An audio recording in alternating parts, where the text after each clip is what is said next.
going on YouTube? Today we're going to be talking about the Hapstone K1 sharpener. Real quick, been a straight razor collector, knife collector for a little bit, and freehand sharpening most of the time. Have quite the stone collection, just from straight razors and stuff. But the only way to get really crisp edges, unless you're like a god at freehand sharpening, is guided system, in my opinion. Started out with the Edge Pro Apex. It did good. Most of it, I'm sure, was user error. I wasn't a huge fan that you had to hold the knife while you were sharpening.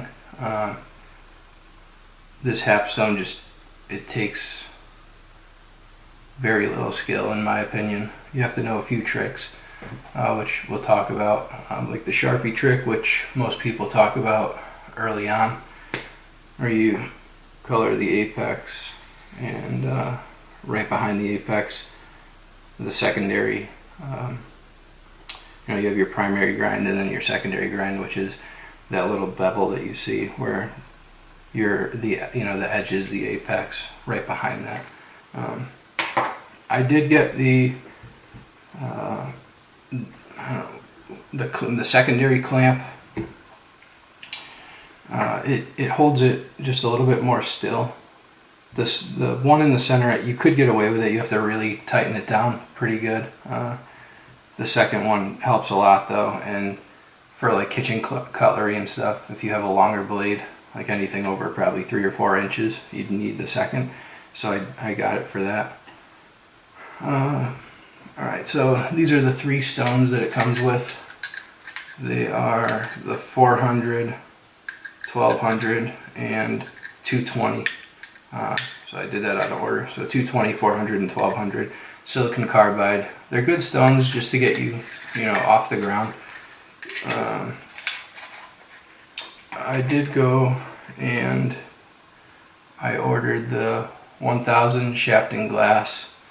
I have the Chosera 10K, and I have the Edge Pro 4000 Matrix Diamond Stone. I had a Sharpening glass 16,000 from earlier, just from like razors and stuff.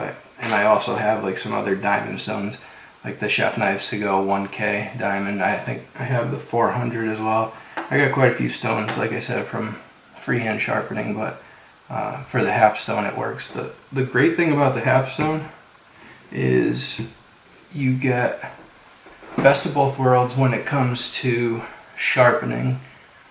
You get the 1x6 capability, and you get the 1x4 capability, which is the Edge Pro stones and the Wicked Edge stones. So let's see, I think I can zoom you guys in a little bit. It might change.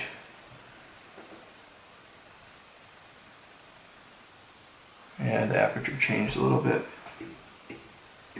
So right now this is sitting at, I believe, a 19-degree angle, plus or minus.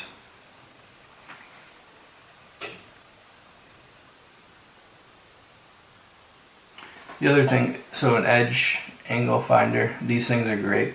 You have to put them in the same spot every single time though, otherwise they will change. So you saw I just moved it a little bit, and it'll go, like if you move it just a little bit, it'll change. So I always put mine like towards the end where this little circle is. I'll put the edge almost all the way forward, and it usually will give me the same reading. Right now it seems like it's a little off, but so Sharpie test, as long as your Sharpie is coming off at the edge, which it is here.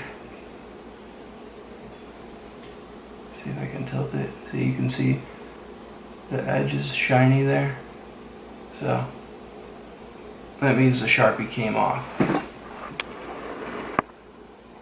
Zoom you back out a little bit. So This isn't going to be like a full-blown tutorial. I will do a tutorial. This is basically just me talking about how I've been liking the Hapstone sharpening system, and I have to sharpen the domino. This is the Spyderco domino. I have to sharpen it anyway, so I figured I would just do a quick recording and talk about how I like the Hapstone.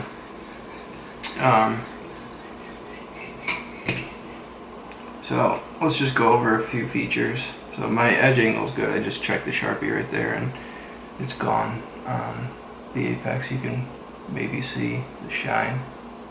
I'm not sure if the camera's going to get that or not, but so features that are great about this that you don't get with some other sharpeners.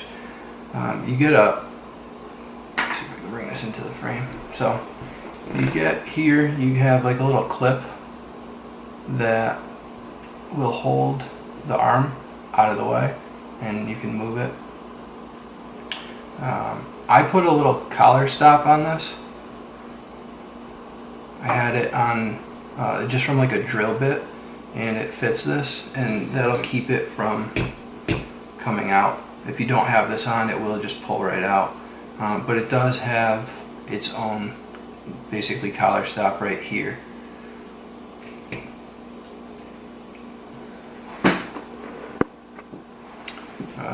Some of the tools that they give, there's this little like screwdriver. That's how you tighten these to get your knife on and off. I won't take it off just because I want to keep this where I have it, because I do plan on sharpening this in a few minutes. But if you were to undo this and undo this, the knife pops off. These wings do move back and forth. The middle one is stationary, but the side wings, you can have another one here, so you could have a longer blade. I want to say it'll go up to about a 10 inch blade, plus or minus. They also give you an Allen wrench, which is for this. This pole will come out when you unscrew the Allen. There's like an Allen key here, so once you unscrew that, it'll pop off. It'll separate into two different pieces, and that's how it goes away into storage.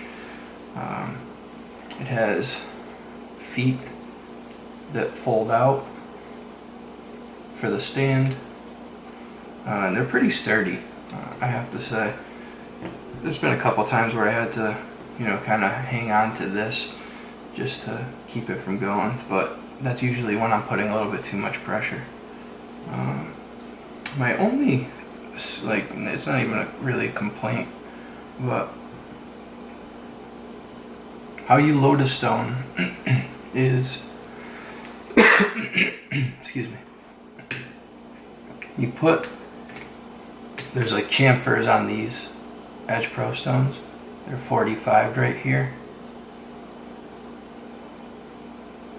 and you slide one in. You get your spring tension enough, maybe about a ½ inch or so is the distance. Let's see if I can pick that up. Is the distance between the end of this and the beginning of this black piece.